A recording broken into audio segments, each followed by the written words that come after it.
Excusez-moi. Vous savez, on dit souvent que tout ce qui est petit est mignon. C'est vrai. Mais ce qui est petit peut aussi être très utile pour la science. Les nanotechnologies, la matière à l'échelle de l'infiniment petit. On entend parler de ça depuis des années maintenant. 1 nanomètre. 50 000 fois moins épais qu'un cheveu. Là, c'est plus que mignon, c'est carrément adorable. Et en travaillant la matière à l'échelle nanométrique, on peut obtenir des tas de nouvelles propriétés par rapport à ce qu'on connaît des matériaux classiques. Des applications du nano, il y en a dans tous les domaines. Bon. Les petites choses sont mignonnes, ça, on est d'accord. Les petites choses sont super intéressantes du point de vue scientifique et technologique, ça, on l'a prouvé. Mais les petites choses sont-elles sans danger pour notre santé ou pour l'environnement? On se pose encore la question aujourd'hui et on n'a pas toutes les réponses. Et vous savez bien que les questions d'hygiène-sécurité, on rigole pas avec ça. Donc, on fait très attention.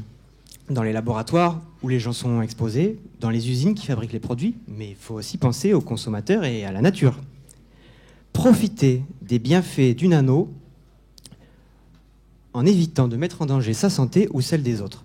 C'est avec cette idée en tête que je fais ma thèse en matériaux pour l'électronique, à la croisée des domaines matériaux et aéronefs plus électriques de l'IRT. Vous vous souvenez du film Chérie, j'ai rétréci les gosses? On pourrait résumer le principe de ma thèse par Chérie, j'ai rétréci les particules, mais ne t'en fais pas mon amour, c'est sans danger. Moi, je m'intéresse aux soudures métalliques qui servent à assembler des composants sur un circuit imprimé. Ce qu'il y a, c'est que le plomb est interdit depuis plusieurs années en électronique.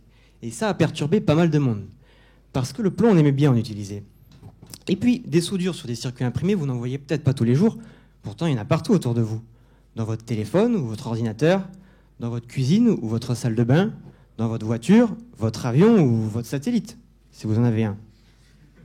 Dans mon travail de thèse, je m'intéresse à de nouveaux matériaux pour souder ces fameux composants. J'essaye de profiter des propriétés des particules de taille nanométrique pour créer des soudures qui vont fondre à plus basse température que les soudures actuelles. Le plomb, strictement interdit de s'en servir. Les nanoparticules au labo et à l'usine, si on peut éviter d'en manipuler à tour de bras, c'est plus rassurant.